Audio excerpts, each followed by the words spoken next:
Last month, I made $10,000 promoting a product I'd never used. Didn't even Google it. And when people started getting scammed, I just did what any responsible influencer would do. I turned off the comments. Because here's the thing. Integrity is cool and all, but have you seen what rent costs lately? This is the story of how I built a six-figure brand deal pipeline by ignoring red flags, ethics, and the occasional crying DM. So I'm sitting there, minding my own business, refreshing my follower account like any self-respecting creator, when I get the email. Subject line, limited time collab, $500 per post, plus bonus if you smile. I open it. The pitch? A revolutionary new product called Big Gum. Apparently, it's a nootropic energy gum that boosts focus, shreds fat, and mines crypto while you chew. I mean, duh. Who hasn't wanted to get rich and ripped through chewing? Their site, one page, built in Notion. Their founder, some guy named Brad, whose only credential is a blurry photo with Andrew Tate. Their testimonials, written in Comic Sans. One just said, "Trust me, bro." Honestly, it felt legit. Now, a tiny, annoying part of me whispered, maybe check if the product works, like chew it, research it, ask a follow-up question. But then my bank account whispered back, you spent $600 on a productivity course that made you less productive. You need this. So I thought about it logically, like a business person.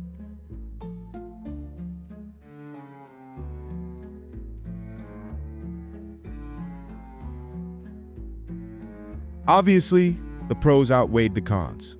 And hey, the brand said they'd handle all the legal stuff, which was reassuring, since I didn't plan on reading any of it. Absolutely. Love the brand, love the mission, love that you're reinventing how we chew. Let's go. I signed the contract with the same enthusiasm I use for TikTok trends I don't understand.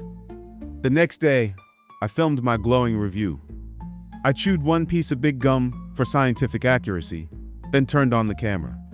Here's how that went. Okay guys, this literally changed my life. I've been using Big Gum for 2 weeks, and I feel like a smarter, sexier Elon Musk. My focus? Razor. My crypto wallet? Thriving. And the taste? If anxiety and ambition had a baby. Use code INFLUENCE for 15% off. You're welcome. I posted the video Saturday. Watch the numbers roll in. 17,000 views in 24 hours. The comment section? A beautiful cocktail of gullibility and hype.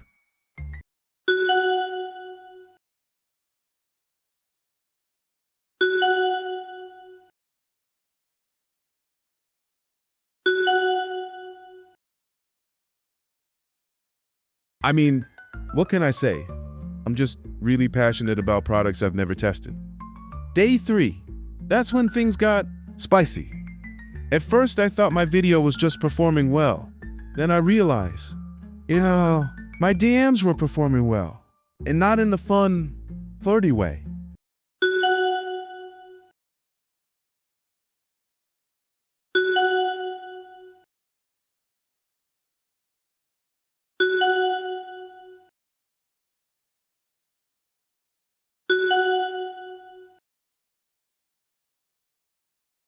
Okay, wow. First of all, personal responsibility is a thing. Second, maybe they were chewing it wrong. Ever think of that? So, naturally, I handled the situation like a pro. I turned off the comments. Crisis managed. PR queen behavior. If you silence the complaints, are they even real? Okay, technically, yes, the Better Business Bureau rated them F-. But guess what? That video still made me $1,200 in affiliate sales. So really, who's losing here? Look, I told myself, it's not my fault. I didn't force anyone to buy the gum. I didn't sneak into their browser and click add to cart.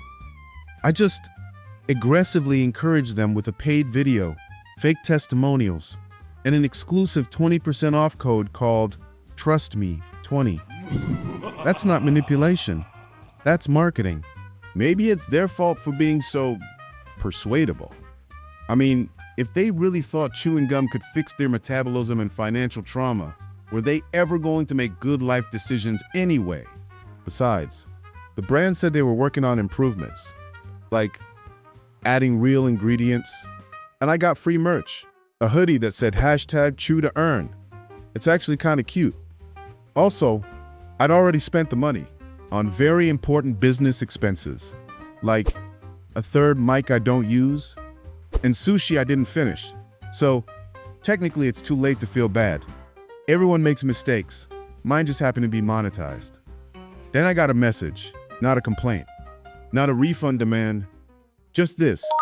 I bought that gum because I trust you. You've helped me make better decisions before. I thought this was one of them. And suddenly, it wasn't funny anymore. I realized something. I wasn't promoting a product.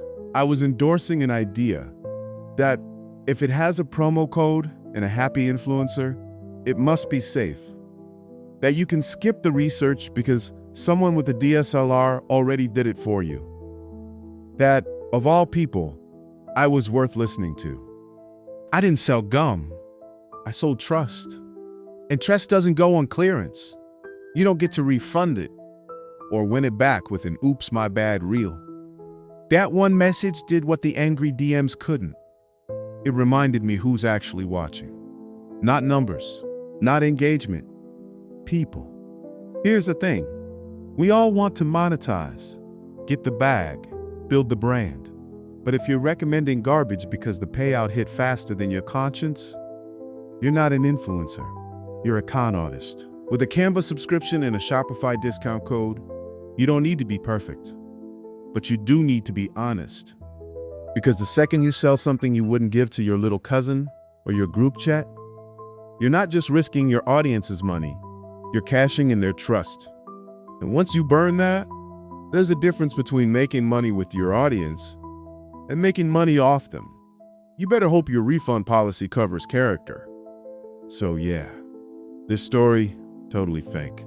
Except for the part where it's not. Because we've all seen this play out.